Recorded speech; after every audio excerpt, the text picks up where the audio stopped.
When Jacob blessed his 12 sons, the children of Israel, he gave each of them particular blessings, which over time became the symbols of their house. So where do we find all these Israelite symbols today?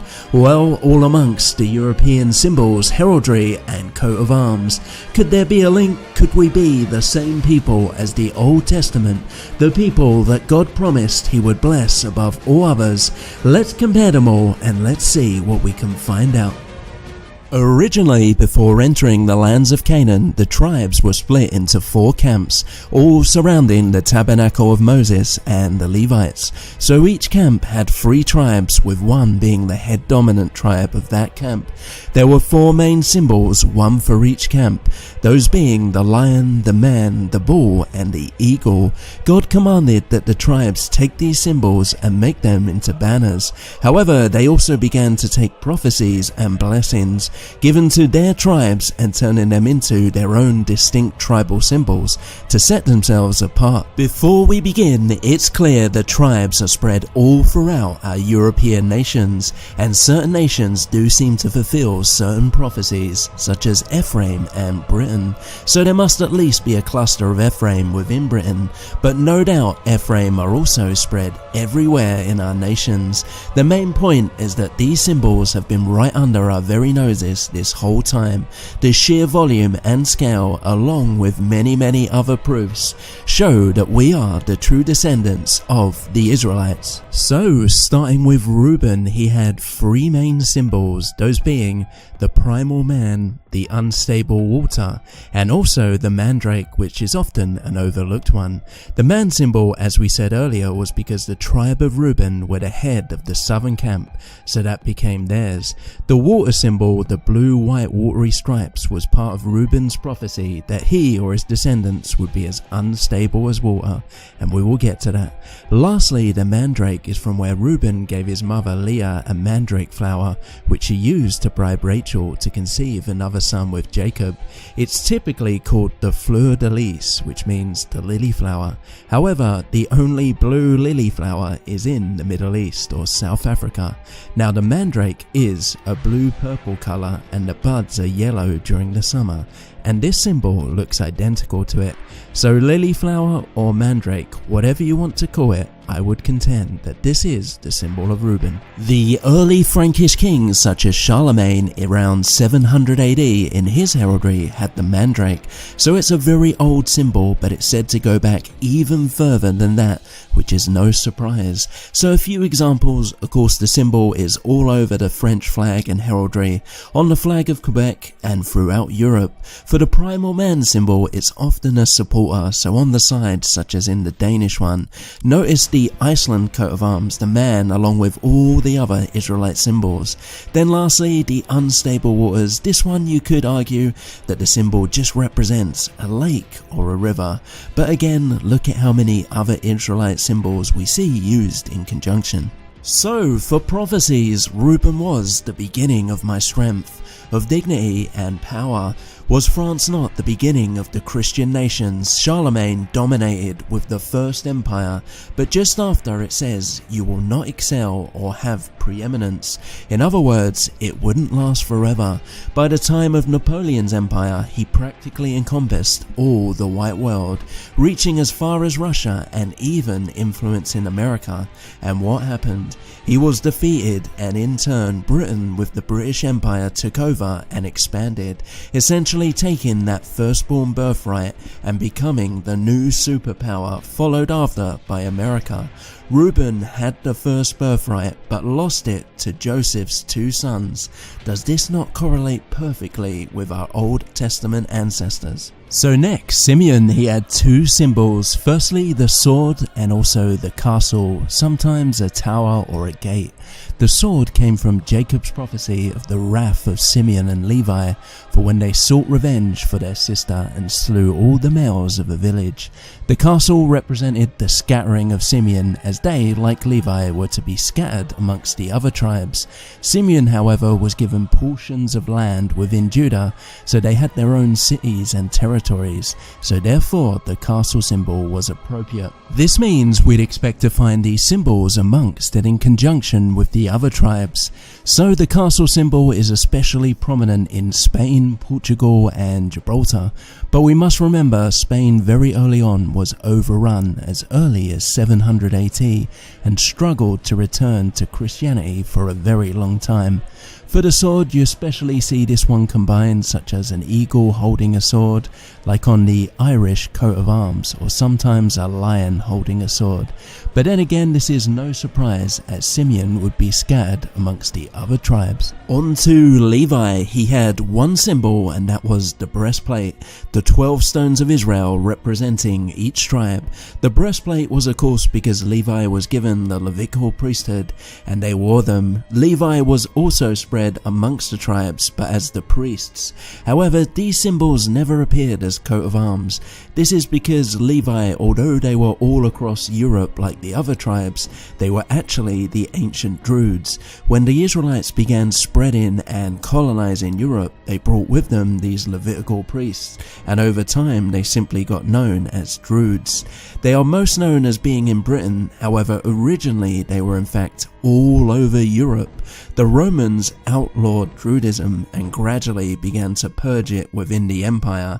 The last safe haven was Britain, but once Christ came there was no longer a need for the Levitical priesthood, and the same with Druids. They all became Christians, and so the 12-stone symbol disappeared. Next up, Judah. He had but one primary symbol, and that was the lion. However, there's more to it, as there were two separate tribes of Judah. So you have the blood red lion, or sometimes instead the blood red hand, and alternatively King David's harp, the first Judah king. So the lion symbol again was from the eastern camps, which Judah was the head of.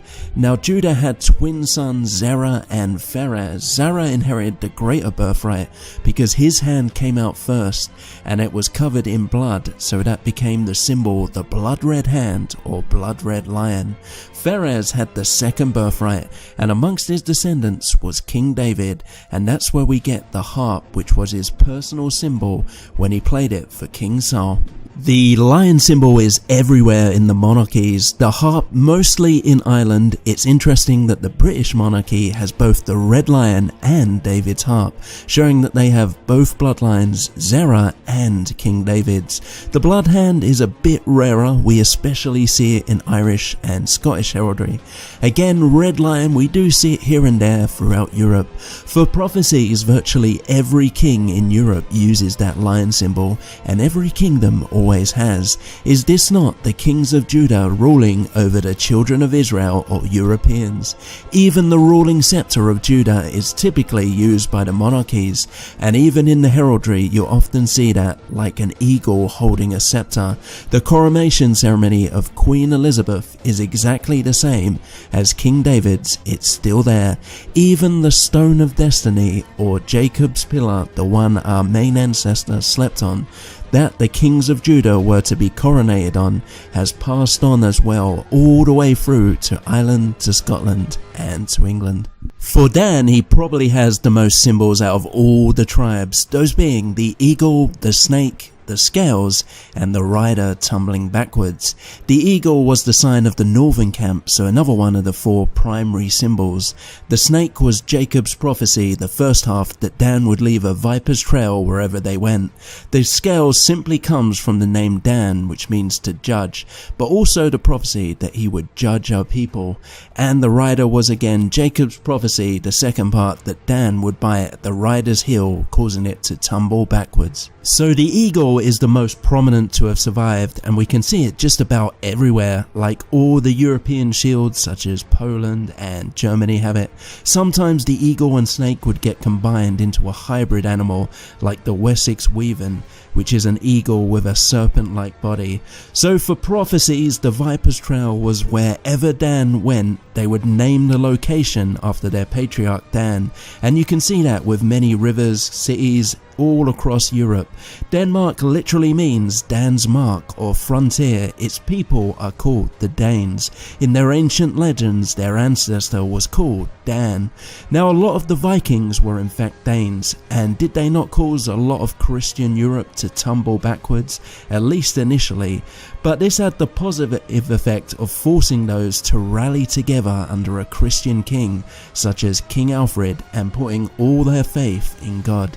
Lastly, the Nordic countries were last of the European nations to finally convert to Christianity, so I have awaited your salvation, I believe, is referring to this. So Naphtali only had one primary symbol, and that was the stag, the deer or hind. This is another one of Jacob's prophecies that Naphtali would be a hind let loose. The stag symbol again we see all across Europe, especially on surnames, and often frequently as supporters on the sides of heraldry. On to Gad, he had two symbols, those being a troop, as in an armed rider, or a military style tent or camp. Both symbols come from the word Gad, which means troop, and also the prophecy that Gad would be a troop, although the camp symbol rarely ever got used today. This troop symbol is very common in the East, especially Russia, where it's on the actual national coat of arms, as well as Lithuania, as well as cities and provinces all over. The tribe of Asher had two primary symbols, the royal cup and the olive tree. The cup was from the initial part of Jacob's prophecy of Asher yielding royal dainties, whilst the olive tree, it doesn't appear much, but it was from Moses' prophecy of their lands that they would conquer in Canaan would be abundant in olive oil, and then later that they would mine the iron and brass, which we will get to.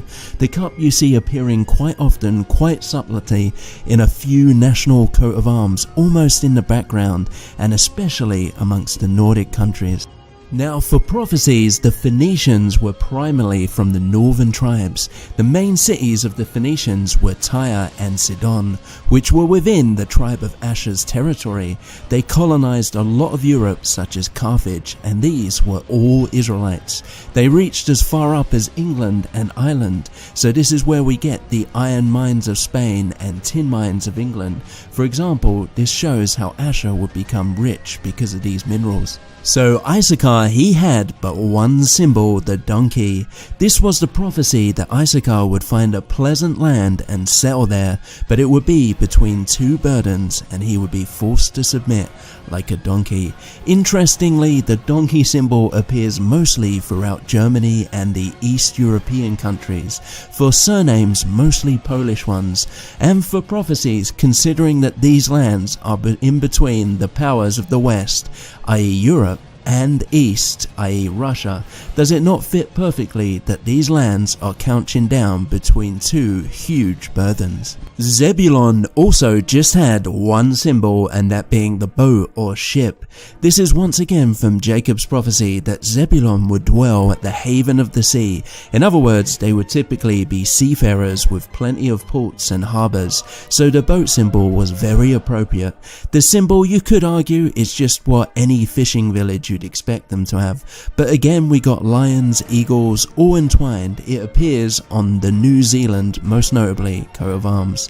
Now Holland, the old crest of the Dutch Republic, was a ship where you had the 7 shields for each province. What's interesting is Moses gave a blessing that Zebulun would suck of the abundance of the seas and of the treasures hidden in the sand. It's interesting that over a third of Holland used to be under the sea until they claimed it and turned it into land with their dike system.